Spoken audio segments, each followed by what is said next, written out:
what's up, folks? So today is February 26, 2025, and I am just going to show you a little bit of an issue that I had here today. Now, yesterday I spent all day working on something, so hopefully I can give you a little bit more insight about that, maybe tomorrow or the next day. It's regarding using the price series provider. So when I put together a script using the price series provider, let me see if I can pull it up. I put together a script using the price series provider, and it turns out that when I'm using this, here we go. All right, so Solidus Price on the TradeStation forums, I guess he's some advanced programmer, and he did a great job with this volume profile here, right? So if we go back and we look at this other chart here, you can see that the volume profile that he put together,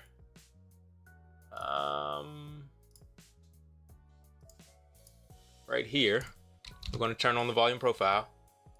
So it's actually pretty cool, and it works on any of the time frames.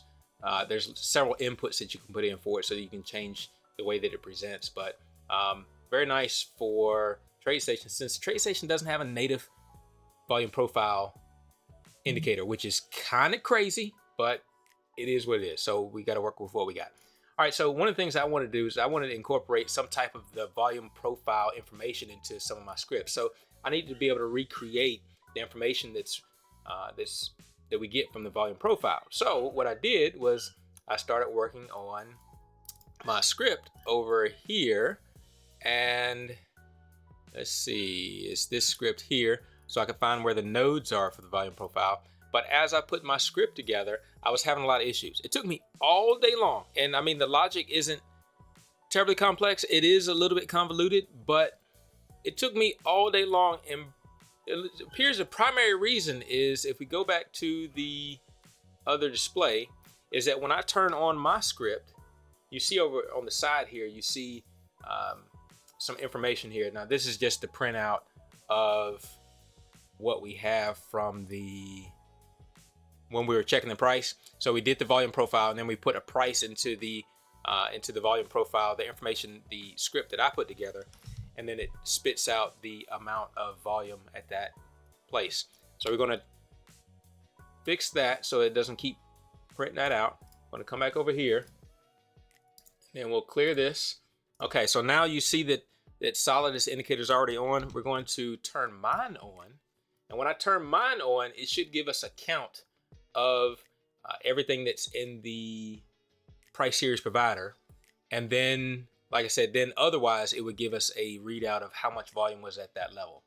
Now, with the Solidus script on, my script, you see right now it's frozen, right? So it's working, it's thinking, but it's going to spit out an error. It's going to say that there's a continuous loop detected, or infinite loop detected. So you see that? And so with Solidus script on, now you see the count for the PSP is more than 3 million. Yeah, more than 3 million. 3,100,000. 3,100,000. Okay, and that's with his script on.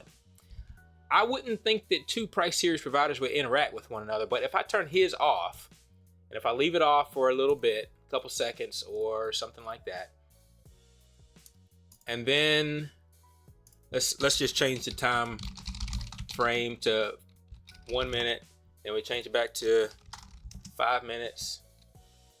Oh no. Oh man, okay, this is crazy. This is crazy. Because the whole reason I brought up this on-screen keyboard for you was to show you that the H key was not working, right? So, but now the H key is working.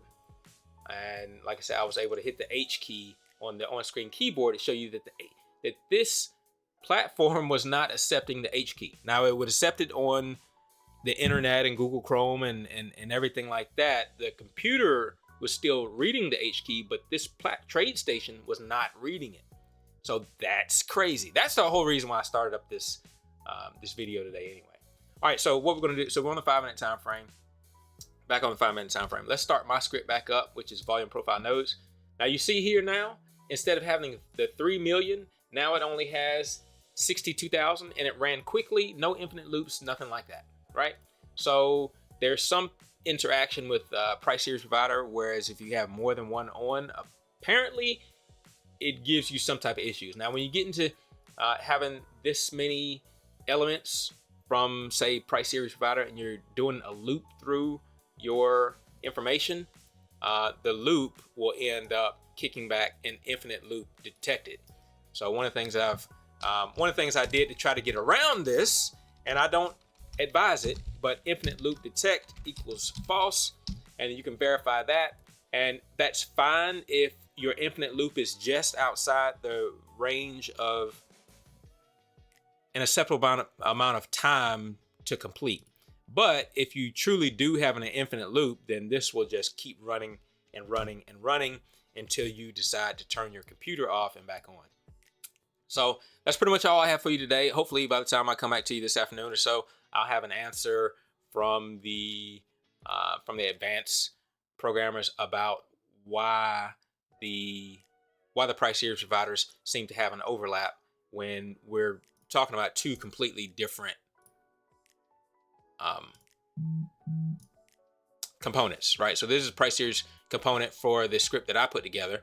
It's here, load, real time is false, and then for Solidus, he did his, he didn't use the components from the toolbox, so that it'd be easier for people to use on their computer. But you can see he's got quote provider, he's got his price series provider here, and he's using ticks and range days. Yeah, so I don't know why there's an overlap, but like I said, hopefully I've got a little bit of information I can come back to you with later today. Again, I'm Eric.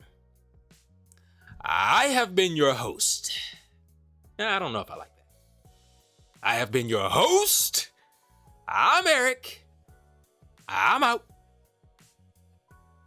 Peace.